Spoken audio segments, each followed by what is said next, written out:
Individuação, então, nas palavras da mentora Joana de Ângeles, ela diz o seguinte, no livro Triunfo Pessoal.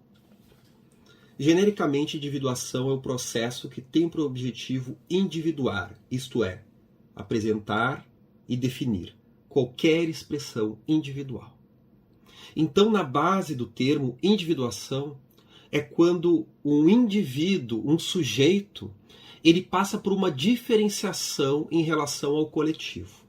Mesmo que os valores do coletivo lhe constituam, por exemplo, eu estou usando um corte de cabelo comum, uma roupa natural da nossa civilização ocidental, mas mesmo que estejamos permeados por valores do coletivo, vamos encontrando a nossa própria forma de viver a experiência humana, as experiências psicológicas das nossas etapas da vida, do nosso jeito, encontrando, discernindo, descobrindo as nossas reais dificuldades e propensões felizes para que possamos as realizá-las e integrá-las da melhor forma.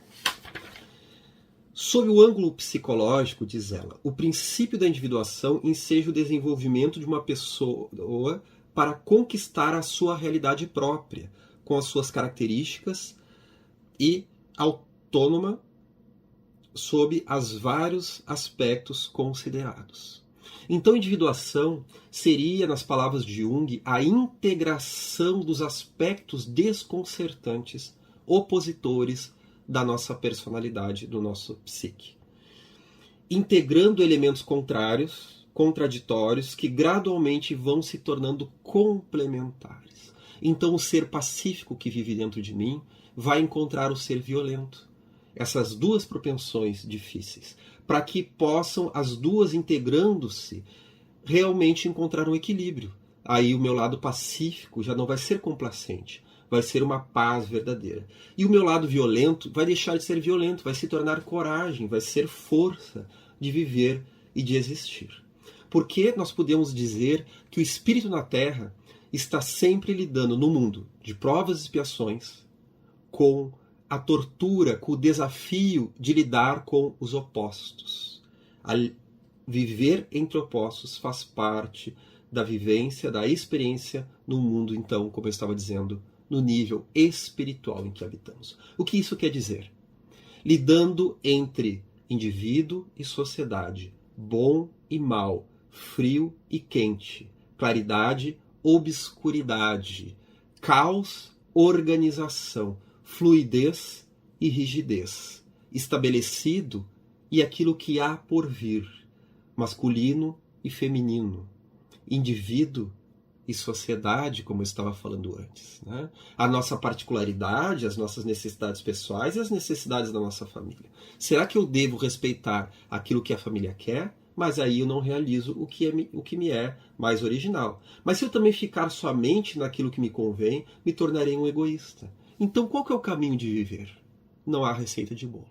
Aí a individuação, que não é individualismo, individuação, encontrar um caminho próprio, ético, adequado, criativo de como viver.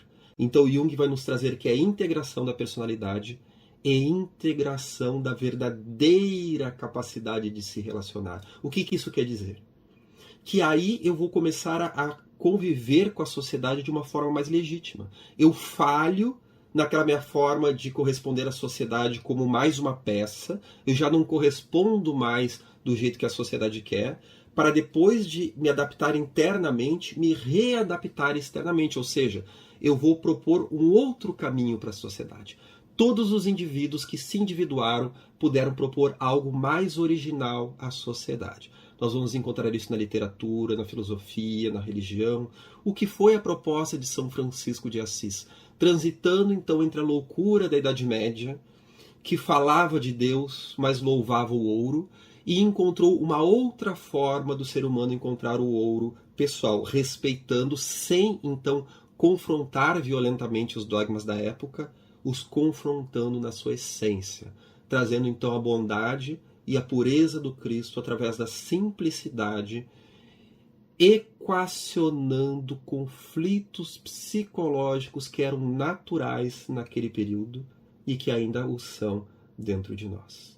Então Jung vai nos trazer que o indivíduo, no seu processo de autoencontro, precisa trazer uma resposta pessoal aos questionamentos do espírito da época, que é chamado em alemão de Zeitgeist. O Zeitgeist, o espírito da época, então, é, digamos que o caldo cultural, o paradigma vigente, a forma como a sociedade de um tempo, de uma época, de um local, uma cultura, como por exemplo a cultura ocidental, lê o mundo e o universo, trazendo propostas interessantes até certo ponto, aquilo que já conquistou até então, mas com conflitos psicológicos que marcam uma geração.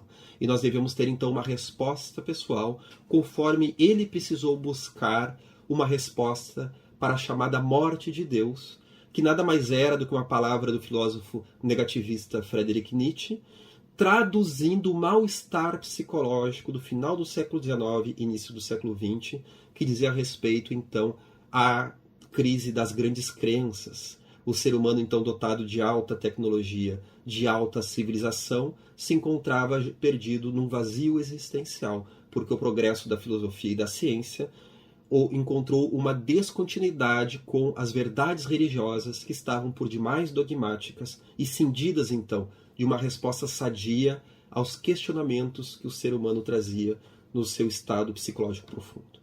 Então Jung propõe o retorno do Cristo como um valor psicológico verdadeiro. E não por acaso Joana de Ângeles se ocupa dele.